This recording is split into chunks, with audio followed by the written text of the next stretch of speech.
Hello and welcome to another episode of Back to Britpop. It's me, Chris. On this episode, I'm delighted to be joined by Tom Hingley of Inspiral Carpets. We talk a lot about Tom's book, Carpet Burns, which came out in 2014, which are his memoirs of his time in the Carpets, and from joining the band to their touring, getting signed to Mute Records, and then subsequently leaving, and everything in between. It's a fantastic book. We talk a bit about what that was like to write, and also his successful solo career that he's had ever since. I'll be back after the interview to talk about all the ways you can support the podcast, but in the meantime, here's Tom.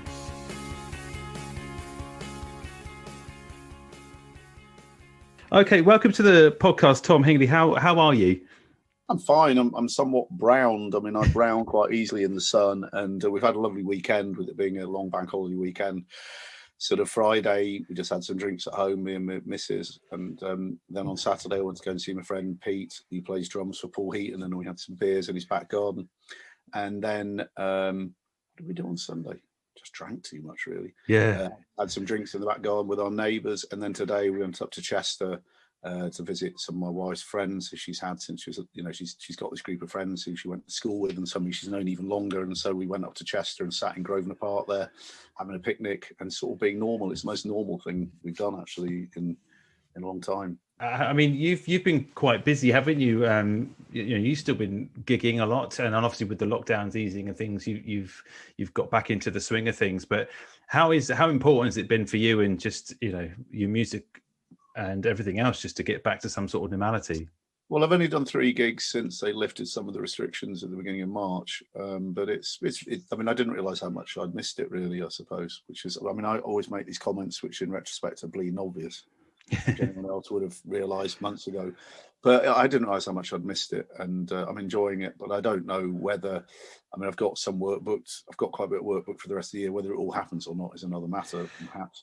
But I think maybe obviously the pandemic's been awful and the lockdown's been awful, but I think in some ways it maybe has afforded me the ability to have a long, hard look at myself and my life and think, do I really want to go on working at that pace? And were my priorities right, which I don't think they always were. So I think it's kind of a reset, really. Have you been able to sort of put some of those thoughts and into sort of songwriting and that sort of different kind of subject matter that you would normally explore? Well, I mean, I've been providing childcare. Really, I've got a 4-year-old and an 8-year-old, and I mean, for about 9 months, I've been sort of schooling them at home.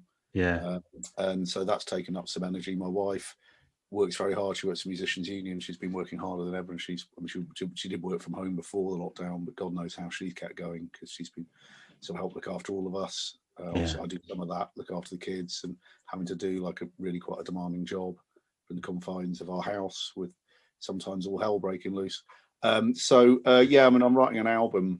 It's a bit odd, but I'm writing an album, and I've also been writing a diary, which I've kept up pretty much almost every day for the last 14 months. And increasingly long, actually. I'm kind of the entries are getting longer and longer each day, which is slightly odd. Are you looking to publish the diary again, like in similar to? No, not necessarily. I mean, there might be some bits in the diary, and I'm doing a new book at the moment, which is at the publishers at the moment, which is all about post-Inspiral sort of career.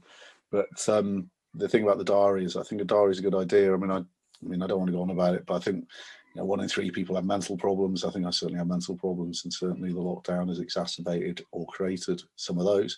So I think the good thing about keeping a diary is it allows you to remember beautiful, ephemeral things that you might forget, and it also allows you to cauterize or erase things that you don't want to remember if you write them down in an analogue.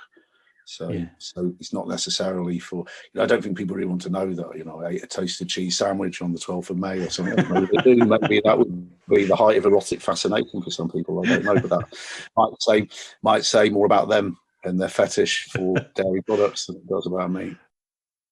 Well, we were talking a little bit before we started recording about the book Carpet Burns, and I know it's been released for a few years now, but it's certainly new to me. And I guess when you were starting to write memoirs or diary entries and things, you probably at the time had no idea that it would form the basis of the novel or the book. But it's kind of like, for me, it is like a manual in terms of just how to be in a band, what happens on the road, what you can expect, etc., etc. I say it's eye-opening in some cases, but for you, cathartic to write or just really factual? It was cathartic to get it finished and to get it published. I mean, up to that point, it was probably quite stress-inducing. It was cathartic once it was done. I mean, like, if you want to use a kind of a comparison with a record release, when we were doing records with Inspiral Carpets, I used to regularly have a bath on a Monday morning at 9 o'clock when all the physical shops opened, when things used to be primarily sold through physical shops, before the internet and downloads. And you'd think, well, the die's cast now, it's out there now, it'll either be a hit or it won't. And so it's the same thing with the book. It wasn't cathartic until I actually knew that it was bound and was going to be in shops. At that point, it became cathartic. But my dad used to write books. He was an academic. He used to translate Chekhov and translated all the works of Chekhov for the Oxford University Press. And my brother Richard is he's a professor of archaeology at Durham University, and he writes books about Hadrian's Wall and Boudicca and the Roman occupation of Britain. And so, he writes books. So there is book writing in the family, but I suppose I wanted to write a book that would sell more copies than any book that my dad had ever written and any book that my brother had ever written, out of that kind of natural, pathetic, filial kind of envy, I suppose, or competition. Yeah. And do you think that would have been something you would have ultimately gone into if you hadn't have found like the music, or wanted to be a frontman or a musician? Because of, this is probably a bizarre way of turning things on its head, but because of white privilege and because I'm quite middle class, I had a really good education, and my parents were, both, well, my dad was a writer and my mum brought up 7 kids, but she was educated. Because of sort of white privilege and all that lot, I probably could have done, there's probably a lot of things I could have done if I'd wanted to. I probably could have been a politician, probably could have been an actor, definitely could have been a writer, could have been a poet. But whether that's because I'm particularly gifted or just because of white privilege, you decide. But obviously saying it that way is a slightly acerbic way of putting it. Well, I know, but it is one of many people saying that, are you? Because I'm a white male, middle class and educated. There's probably a lot of things that I could have done. I mean, I feel it in my mid-40s. It's that guilt of having a level of privilege that you kind of feel a bit, I don't know, especially when you're raising children as well. Like, I've got 2 young kids, but you feel that immensely privileged and feel a slight tinge of guilt about that, and that's an odd situation to be in. You should feel guilt, and I mean, I don't mean you. I'm talking about, I'm talking about a person. I'm not talking about you or me. But I mean, we ought to be trying to embrace diversity and embracing equality of all kinds, and all kind of shapes and forms. And the thing is that there's a great big wave breaking, which is a great big wave of feminism breaking, which I think a lot of men are completely unaware of. They're going to become aware of it sooner rather than later, and the lockdown and COVID, it's kind of accelerated history. I mean, in retail, changes that might have taken 5 or 6 or 10 years have happened in 13 months. And I think in society, with the way that men and women interact with one another, relate to one another, get married, stay married, don't stay married, I think all of those things are subject to an enormous amount of change, which a lot of people don't even have an inkling is going on. And so in terms of like musical heroes, if we could go back a little bit, who would you say would you have classed as a front man or a musical hero? Oh, well, it'd be people like Ian Dury. Like a lot of what John Lydon, Johnny Rotten took off the peg really was from Ian Dury. I mean, Ian Dury was sort of in Kilburn and High Roads, who's obviously had polio when he was a kid. He kind of had this kind of, people don't really think about Ian Dury, but he had this kind of androgynous beauty. He was sort of ugly beautiful in the same way, I suppose, that Mick Jagger was, but he had to really deal with quite difficult physical problems that have been caused from having polio and then, being stuck in a bed for years rather than, obviously when muscles atrophy, the first thing to do is get someone out exercising all the time, which they didn't do. In the 60s, they just stuck you in a bed for 2 years, didn't they? On an iron lung or something. So I think Ian Dury definitely is a big musical hero. Not sure, he was always a very nice bloke. But musically a hero. And so Ian Dury's up there. Jimi Hendrix, I think, because Jimi Hendrix sort of took blues and then made it electric and had to come to a little island just off Europe to find fame, as did Bob Marley. That's another hero. So, I like Elvis as well. I think Elvis was great. I mean, the thing about Elvis that people don't realise now is that, he wasn't country and he wasn't blues and he wasn't jazz. He kind of mixed it all up. And he also kind of looked like a woman, didn't he? Which people sort of don't really remember now. I mean, I think, before Bowie and his kind of androgynous, there was Elvis, wasn't You know, Yeah, he yeah. didn't look like a regular bloke, did he? You know, so there's an element in music where it should be a little bit. It should split borders. It should split lines a little bit. And I think, I know Public Enemy said Elvis was a hero to most, but to me, he was a racist, you know, whatever. But I mean, there wouldn't have been a lot of things without Elvis. It's just a shame that he became shoddy so quickly. It's just a shame that he was turned into the all-round entertainer so quickly. But, you know, when he was actually starting out, he really was breaking kind of race lines, and he was androgynous. So, he broke down a lot of, when he first started off, he was breaking down a lot of stuff, you know, so, but unfortunately that became very commodified very quickly. So in terms of like your lyrical style, what would you describe it as, and what do you draw on in terms of subject? Lyrical style, I don't know. I mean, I think I'm probably quite influenced by people like Elvis Costello, but kind of acerbic, quite acidic lyrics, usually quite negative, quite often about emotional observations about oneself and other people. But I'd also say, Elvis Costello is quite a cool person to pull out of the fire, because he came up into the punk years and he was on Stiff and post-punk years and new wave years. But I also think Steely Dan, because I think Steely Dan's lyrics are really good. They're incredibly cynical. There's that song Gold Earring, which is about a junkie who steals stuff off his girlfriend. He steals gold earrings off his girlfriend, and there's a line which is like, I think it's that song. It's a line that said, "Turn up the Eagles, the neighbours are listening." So, like, not only is that kind of saying that you don't listen to the Eagles to turn it up so your neighbours couldn't hear what they're saying, but it's also kind of name checking the other band that they were competing with in possibly not very positive light. That's and the actual song, The Real Scam, it's all about how New York used to be owned by Dutch people, and how the Dutch people came there, and how the African American people came there, and how they all got ripped off. It's a brilliant song. So I think Steely Dan are probably more of a feeder to kind of the punk lyrics, maybe, than people realise. I think maybe. Well, I was thinking, when I listen to your music, I do think that the delivery style is very well pronounced. There's a lot of focus on, in terms of just being able to make sure that the listener is hearing the lyric. And that's quite, I suppose, because of the scene at the time, and when you were starting out with the Carpets and things. It wasn't necessarily the case for all the bands. It was sort of trying to emulate, the American sound, or you were a northern band, but you're not from the north. But there is definitely a difference, I think, in terms of you definitely wanted people to hear what you were trying to say.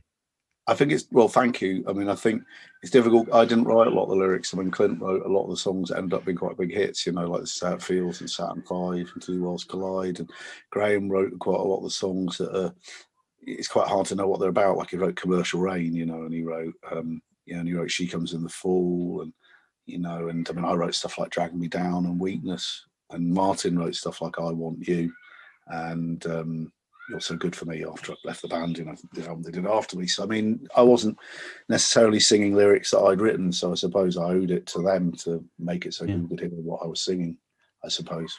Well, that was your background, I guess, in just terms of, into books and literature and everything else, that you just wanted to be, well read, but also make it ensuring that people could hear what the message. The way you listen to music, I mean, like me and Kelly, we've been sat around, and usually Kelly is the DJ. We've got a little son-off speaker, and she's usually the DJ. And like last night, she had like one of John Grant's albums on, and she's a great lover of music, and she's a real fangirl. I mean, she when Calexico and Iron and Wine played the tour in 2019, she went to see them 4 times, and they put her on the guest list for a gig. I think it was down in Eastbourne or something. She drove all 280 miles there, watched them, and then drove 280 miles back. So she's a real fangirl. She's really into music. But I've got to be honest, listening to this John Grant album, it's fantastic, but the lyrics are absolutely caustic. And I mean, obviously, once you've heard it 40 times, they probably don't touch the sides, but I would find it quite mood altering, that from the lyrical content of it, whereas maybe I wouldn't do if it was me who'd composed them. They're fantastic lyrics, but quite brutal, really. And we were listening to the latest album by Future Islands. Same thing, it's a breakup album, I think, the Future Islands album, and it is pretty raw, really, the album, and I can't listen to things without listening to the lyrics, and I think I probably am a bit of a depressive, and I go up and I go down. I listened to Curtains by Tindersticks the other night, which I shouldn't have done, really, because it's like the most dour album. I don't know if you know it, but it's just the most dour album going. Yeah. And very, very melancholic. But geez, it's, you know, so maybe I shouldn't really listen to that for another year or so. So I think lyrics, I've always listened to them. I've always hypothesized about them. I've always come up with my views about what they're about, but I may be completely wrong in what they're about. They're certainly an important component for me, I guess. In terms of like the Carpets, going back to that, you know, the songwriters and the amount of songwriters you had in that band, was it difficult for you in a way to just try and get your voice heard above them in terms of that output? Yes. I think the probably answer to that is yes. I don't think I need to exemplify it beyond that. I mean, what I would say, though, is in the same way that, I mean, I'm not comparing myself to Frank Sinatra, but, you know, Frank Sinatra used to play Something, you know, by George Harrison. And he obviously completely changed the way that he read the song, because he was a songwriter himself, and he'd say, and now a song by Lennon and McCartney, and he knew it was written by George Harrison, but he always introduces it as being by Lennon and McCartney, because the point he was trying to make was that he'd rewritten the song. So I think if you're a great singer, an interpretator, or a songwriter, you can take a piece of material that is really good and make it very, very special. So, for example, with This Is How It Feels, Clint wrote the song. Well, he didn't. He wrote a song called So This Is How It Feels. And I said, Clint, there's a song in South Pacific called So This Is How It Feels. You have to call it This Is How It Feels. Apart from anything, I'll never get paid the publishing if you call it something that's like, you know, by, you know, Roger Hammerstein, whoever wrote that, probably wasn't him. But, you know, so you can take a really good song and make it really even better if you're a songwriter and interpreter. And the thing about This Is How It Feels is I doubt that song, I mean, like the people who auditioned to join Inspiral Carpets after Steve left, obviously he rejoined back again in 2011, but the people who auditioned to sing in that band when Steve left in 1988 were people like the guy who ended up being in The High, sorry, his name I can't remember at the moment, and Noel Gallagher. There's no way either of them would have sung This Is How It Feels, because they would have said, oh, you know, with it in 1989, I'm not saying now, they would have said, oh, that sounds a bit gay, I'm not singing that. So I think you have to have that ability to be able to read things and have a critical understanding of what the voice might be trying to say in order to sing it. There is an element of that sort of kitchen sink drama content about the lyrics to that song, and just and lots of your songs where it's just normal life. And I think that's kind of what the attraction with the Carpets was, as well as this. You were normal guys singing about normal stuff. That's probably the most difficult thing to do in the world, because like the Buzzcocks did that, but it's much harder to write a 3-minute pop song than it is to write The Resurrection, and it was Stone Roses. 3-minute pop songs, or 2-minute pop songs, the Ramones, the Buzzcocks, the Undertones, Stiff Little Fingers. That's probably harder than doing Tales of Topographic Oceans, isn't it, really? Writing 3-minute pop songs is actually quite difficult. And I don't mean you, Chris, but, you know, we have a bit of a snobby attitude towards pop music. Well, do you know what? I love pop music. I'm not going to apologise for liking pop music. I love the Ramones. I love the Buzzcocks. You know, I love the Undertones. I love Motown, but Motown was pop music. There's nothing wrong with pop music. I quite like, you know, I Can't Get You Out of My Head. I think that's a good song. I like Crazy in Love. I like those songs. And some people, you know, they talk about things being guilty pleasures, but things shouldn't be guilty pleasures. You should just like them if you like them. Yeah, I think there is an element of actually becoming a little bit more chilled and soft as you get older. And I had a hideous snobbiness to music for all through my late teens and early 20s. We all did, you know. I decried Led Zeppelin for years because my older brothers were into them, and then of course first tour of America I bought all their albums on CD. I mean, they weren't very well, they were just transferred from vinyl, they weren't very well mastered. Actually, Led Zeppelin was never very well mastered, because I think, you know, Jimmy Page mastered all of it, and I don't think he was very good at it, to be honest, which it's a bit of a controversial thing to say. Great guitarist. I mean, great guitar sounds. But you listen to the guitar sounds, think, whoever would have come up with that guitar sound? You know, it's wonderful, but it's also crap. So, I mean, in my view, you know, but then I have very strong views about rock music, you know, like Layla, you know, like Eric Clapton. Apart from the fact that it's a riff that Greg Allman came up with, it's a verse with no chorus. There is no chorus in that song. It's awful. Layla is awful. That's a terrible song. If I'd been in a band when Layla had come up, I would have said, yeah, where's the chorus? I mean, there's a whole long intro that no one ever plays. Then there's a Greg Allman riff, and it goes nowhere. It goes absolutely nowhere. It's a terrible song. That whole kind of formula of the pop song has been, you know, it is like bottling lightning, isn't it? When you get that right. And is it something you strive for, just to make something neat and tidy and accessible? I haven't done pop music. I mean, I've done a few. I mean, I've done a few electric records that were quite caustic recently, and I've done quite a few acoustic records, which are just me singing and playing guitar. And I'm just about to record one, hopefully the next couple of months, which is sort of just me singing and playing guitar. And I'm actually playing a guitar without a plectrum, so it's like a slightly different feel. But I mean, pop music. I mean, I know that when we recorded "Move," for example, I put a little ooh bit at the end of it, which I think was a little bit Smiths-ish maybe, and I remember one member of the band didn't like me doing it at the time, but I thought, I used to be into bands like Dr. Feelgood, where, like you listen to a song like Down to the Doctors, they put a little guitar riff on the end on the run out groove to make you want to put the record back on again, which is probably a lot old sort of Motown kind of thing. So I knew to put a little point of interest at the end of the song that would want to make people put it back on again. Or, a song like I Want You, where I sang a bit of the verse over the chorus at the end. So through. There's also a kind of a basic thing. Maybe I'm not explaining it musically very well, but there's basically a thing about kind of soul music or blues music. You kind of sing a harmony of say you got a song with two notes in it, like Heroes by Bowie, so at the end he's singing up for one note, down to the other note over these two chords, because Heroes is just two chords really. Song. As is a lot of stuff by Mike Scott, like Waterboys, a lot of his big songs are just two notes really. And also Talk, a lot of their songs are kind of two chords really. And what you do is say that you're singing up to one note and down to the other note. At the end of the song, you switch it around and you start singing the harmony the other way around. So, for example, in Wild as the Wind, Bowie goes on about, with your breath, my... Wild is the wind, wild is the wind. So that bit where he goes down, it's a reversal of the way that the harmony all the way through the song. That's a basic soul blues meme.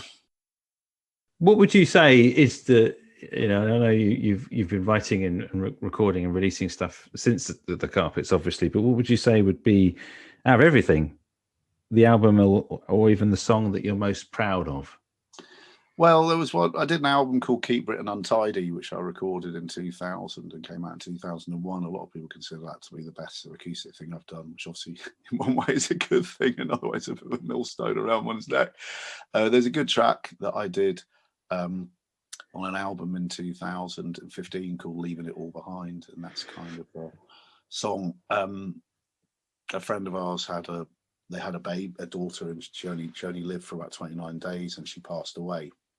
And which is a terrible tragedy, And me and my wife Kelly, we went to the funeral, and we found out that morning that we were having a baby, and we hadn't had a baby up to that point, so we just couldn't tell anyone that we were having. Not that it was very early on in the pregnancy anyway, but we really couldn't tell anyone that we were having a baby because it wasn't relevant. But it also, so that song is kind of about that tension between this terrible passing of a little girl who should be here and isn't here, and also the tension of not almost having to not think about.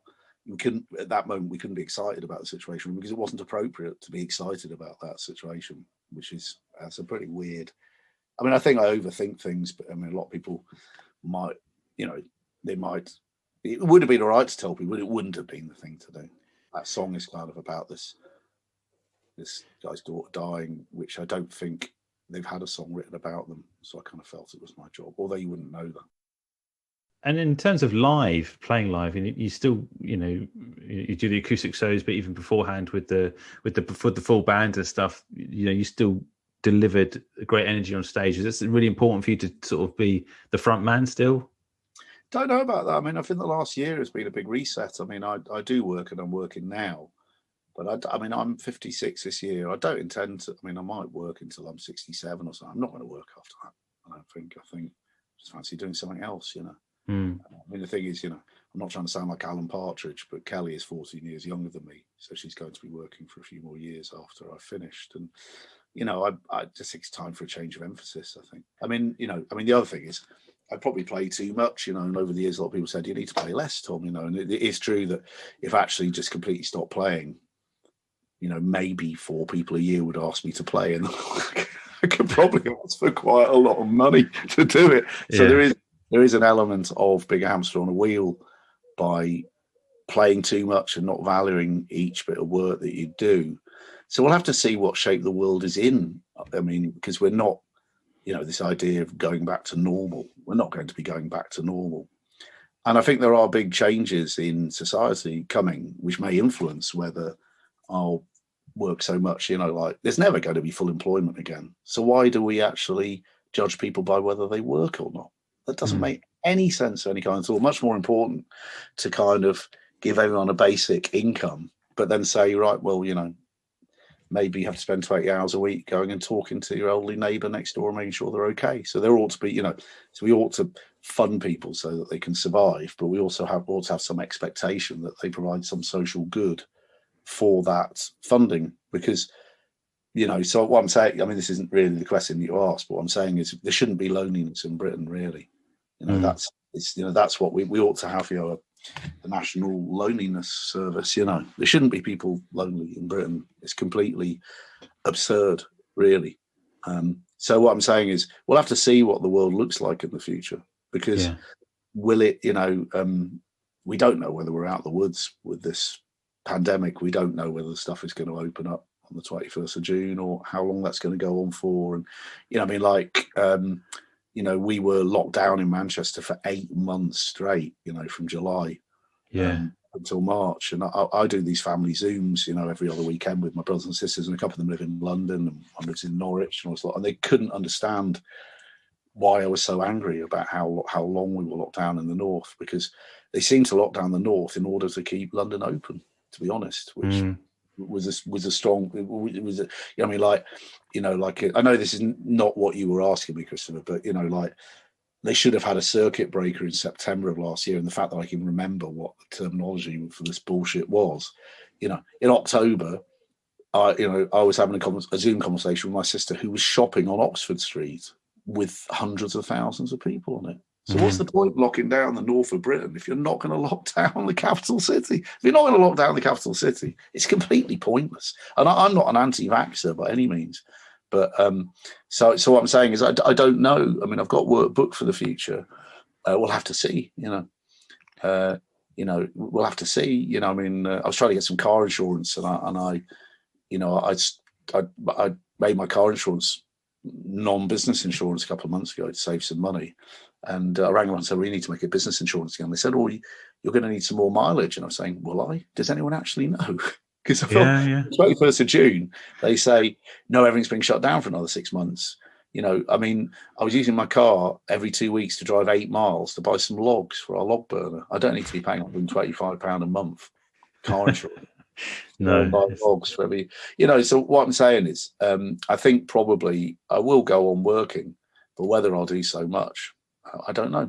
I might try and do more, not to decry the stuff I've done previously, because I've had a really good career, but I have done a lot of work, whereas maybe the future is being more selective about the work. I don't know. Well, Tom, I'll let you get on with the rest of the sunny bank holiday Monday that we have. And the book is cracking, and as I say, there's so much in there. It's jam packed, and you could read everything you want to know about everything from Noel to just getting signed and being dropped and labels. You're going to read the rest of it, are you? I'm definitely going to read the rest of it. Well, it's you can't put it down. It's more fun than was in the book. I've got one criticism for the book, because the book came out in 2012, and I don't think the rest of Inspiral's very happy with it, which is obviously their gift. They're allowed to feel that way about it, and everyone's got a right to their own version of the story. But it was more fun, maybe, and I said it was in the book. And they were terrific friends and associates and collaborators. I was very lucky to work with them. So if in any way that doesn't come across in the book, it's worth just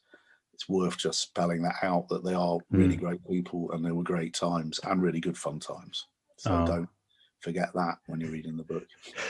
No, but it's the way it's written. It's I think the chapters are nice and short. There's loads of anecdotal stuff in there, which makes it just a really, really quick read as well, an easy read. I think the editor is very good. I mean, I read Morris's memoir or whatever, and he wouldn't have an editor, which is absurd, because even William Shakespeare had an editor, because Shakespeare never wrote anything down in his lifetime, and they put the first folio together 10 or 15 years after he died, and the actors had to recite the lines. So even Shakespeare had an editor. So So, like, you know, in Morris's book, he gets onto page 100 and he starts talking about how Oscar Wilde, you know, how he lost that trial and got, you know, he got sent down to 2 years hard labour, you know, Reading jail, you know. So you start thinking, why is he talking about that? And about another pages in, you realise he's comparing Oscar Wilde's trial, where he got broken and ultimately died pretty soon after he was released, to his court case, you know, with Mike Joyce, which is absolutely ridiculous. It's ridiculous. It's like comparing stubbing his toe to Jesus Christ being crucified. You know, it's ridiculous. So he needed an editor. Yeah. And you know, so I think it was judiciously edited. I mean, the other thing is I wrote about another 80,000 words that were cut out of the book to give it this kind of visceral, dynamic energy, which comes from the editing. So the writing, you know, the writing is there, but it was made much better by the editor as well. And I have to give credit to Selwyn, who edited it. He's really editing, you know. Okay, well, thanks very much, Chris. Really nice speaking to you, mate. Yeah, it's been fantastic. Take care. God bless. Bye. Bye. Thanks ever so much to Tom for joining me on the podcast. It was fantastic, and really appreciate his time on a lovely sunny bank holiday that it was. Book is amazing, and literally can't put it down. It goes into so much detail and really is a bit of an eye-opener in terms of what it was like to be on the road with such a big band in the 90s, essentially. I know you're all asking yourselves, how can I support this fantastic podcast? Well, there's loads of ways you can do that. Follow me on social media, so just search for Back to Britpop on Instagram, Twitter and Facebook. Also, you can write a review. That's really helpful.